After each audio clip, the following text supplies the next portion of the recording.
before we get into this video, if you guys like anything drones or photography related, huge thumbs up right now. Smash that like button, subscribe to this channel. Always wanted to try is to see if the DJI Mavic Air 2 or Air 2S can track another drone. The Phantom 3 for about 6 months. I bought it as a backup drone for doing my real estate photography. So how I use it is gonna be different than other people might use it. Some people really love this drone. It wasn't a drone that could get the job done for me for video. For photo is a really good drone, and it's something that I'm actually getting ready to sell. So I have to make a review video on what my thoughts were. Listen to all that drone, beautiful music. This is how freaking loud this thing is. So one review on the Phantom is this thing is obnoxiously loud. This is maybe like what you would have on some other type of drones. One thing I want to point out here is that's where it landed, and this is where the home point was. So it was pretty far off from where we even took off at. So with the Phantom 3, I got this as a backup drone for doing my real estate photography. I had got it from a friend who was moving out of state, so I got it for a good price. It was 350 bucks. Some of the things I wish I would have known before buying the Phantom 3 is that the image quality is nowhere the same as the Mavic. If you're shooting in RAW, this still takes good pictures, photos that you can utilize for whatever need you have. But out of camera, the colors are off, and there's definitely some manipulation you need to do.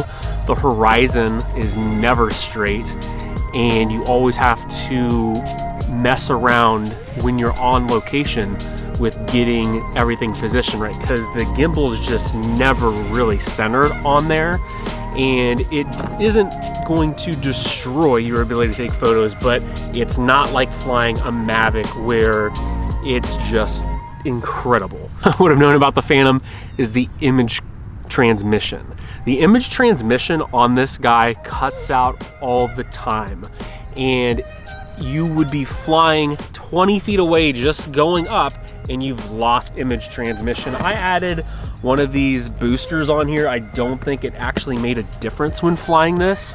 The number 3 thing I wish I would have known about the Phantom 3 is its return to home and low battery features. On my Mavic, if it's got a low battery, it's gonna force land itself, but you can control it and tell it where to go. Or on the return to home, it's gonna be a guided assist. You can assist it and tell it where to go to on the way home and kind of manipulate it. On the Phantom, I've been underneath the tree, getting ready to land my drone with the low battery, and the Phantom just took off and flew up and hit the tree, and I couldn't do anything to change it. Or, you know, it's returned to home and, you know, blown through trees, and then, you know, gets the propellers hitting trees and stuff like that.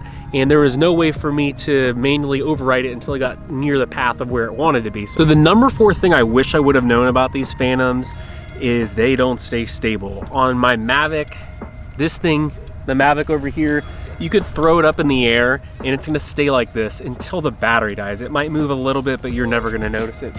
The Phantom is legitimately all over the place and completely uncontrollable. If I'm shooting a house and I need to get a good image that I can only get from this angle, it's gonna be left and right, up and down, and it's probably gonna hit a tree, a power line, or a pole. I've even got it stuck in a tree when I was getting ready just to take a photo because it's just not stable. But again, this is a 2017 model, not a 2021 model. The last thing to consider, what I knew about before buying one of the Phantoms, is the fact that they're huge. You have to have a case or a huge book bag to lug this thing around. It's not collapsible, where the Mavics are collapsible and you can get this thing put in a bag super fast. The controller is huge. You have to have a phone, at least for the 3s. 4s are a different story, where you've got a compact smart controller or your phone on one of the Mavics. Phantom is something for the price that I think it's worth getting if you want to get into flying drones and you don't want to spend $1,000 on any of the higher end drones. You can get a Mini for a really good price too, but it doesn't hurt my feelings if I crash that thing. It's something that's okay to learn on, Overall, the photo quality is good on it, but there is a lot of stuff you have to do to make it right. Video quality, I can't recommend using one at all. I'm in a few groups and some people love these things. I actually regret buying mine at the end of the day. It served a purpose while I had a crash drone, but it just became more of a headache to use this thing. Overall, if I was teaching drone classes or something like that, I might utilize that and keep it around, but it's something that I'm selling, so those are some things that you should consider. Next time, guys, peace.